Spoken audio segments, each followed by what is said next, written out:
Marv. Marv. Hello, Nobby. Ah, hello there, Marvis mate. How are you, after Nicky and Simon's party? Not bad, mate. I swam the Tamer 5 times to punish myself.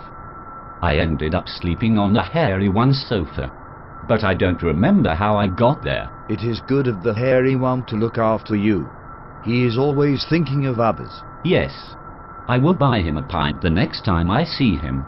But what is up with you, mate? You look a bit puzzled. Well, mate, I just think it is a little strange that the hairy one has booked us on this flight to the gig when the Thistle is only 10 minutes away by car. He said something to me about it. He said that it would make a big impression on our fans if we landed on Commercial Road in a 747. I think he is off his rocker, mate. Every vehicle we ever get into seems to crash. And then we get probed by scientists. I quite like that bit. I thought you would. It's a nightmare getting car insurance. Anyway, shall we board? I am gagging for a beer. Righto, Nobby. Ha. Ooh. Ooh. Oh. Bloody hell. How? Hey, watch it. Ha. Ooh. We have taken off then. I didn't think much of the boarding. I felt like a piece of luggage. Me too. And I'll tell you what, mate, I don't think much of the in-flight service either. I asked for a Guinness about an hour ago. Yes, mate. I am still waiting for a lager. I have not even seen an air hostess. There just seems to be loads of middle-aged men with beards. We should be used to that. That's about 90% of our audience. Ha ha ha. Good one, mate. Do that laugh thing again, mate. Ha ha ha ha. When you laugh, it sounds a bit odd. Maybe you are right. But I have got to laugh. The hairy one says I have to try to appear nicer on stage, so I need to practice. Why don't you tell me a joke now? Okay. There is this bloke, right? And he is in a pet shop and wants to buy a parrot. Yes, pet shop parrot. Go on. He sees one that he likes and asks the man behind the counter, how much is it? Yes. The bloke behind the counter say it's 700 quid. Right. He hears the parrot say, bollocks, he's ripping you off, mate. Right. Then the bloke behind the counter says, yes, the parrot's right. It has got no legs and only stays on the perch because it has a massive penis and it wraps it around it.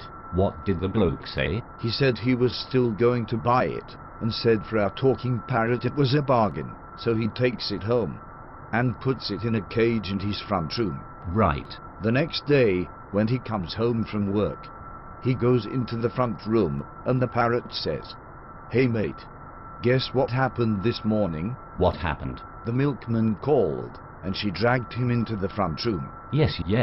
She then put on some sexy music and did a very erotic striptease in order to stimulate the milkman. Yes.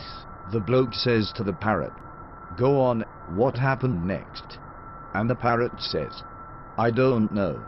I fell off my perch. Ha ha ha. Hee hee hee. Ha ha. Ha ha ha ha. Hee hee. Ha ha ha. Hee hee hee. Ha ha. Ha ha ha ha. Hee hee hee. Ha ha. Ha ha ha. Hee hee hee. Hee hee. Ha ha. Ha ha ha ha. Hee hee hee. Ha ha. Ha ha ha ha. Hee hee hee. I am thinking, Marv, that this trip, so far, has been a bit of a disaster. I agree, Nobby. Almost as bad as the journey to Ireland. Yes. That was the hairy one's fault as well. True. It's a good job we ripped him off with the gig money on the way back. I am not happy about what we did there. In recent times I have been thinking that, out of the three of us, that he is the nicest one. I agree. He is always thinking of others. Yes. In future I will drive the Citroën Berlingo to gigs. I don't care if you reckon it makes me look like Postman Pat. Fair enough. I was thinking I could have loaded my drum kit on my back, cycled to Saltash, swum up the river to Coxside and then run the rest. Maybe then do some press-ups at the pub. I will stand and watch you, mate. So, when is our next gig? We are at the Union on Friday, the 26th of October, and the Thistle the night after. Wait, That doesn't make any sense. Why are we taking a plane to the Thistle when we have to be in Salt Ash the night before? Oh yes. It is confusing. I am trying to think of a way out of it now. Oh, it does not matter. How are you getting to the Union? The hairy one has booked a balloon flight for us. Me and you are going to parachute in from 120,000 feet, while he is playing songs from David Bowie's The Man Who Fell to Earth. Even though it is a film, not an album. Can I dress up like James Bond? Yes, if you like.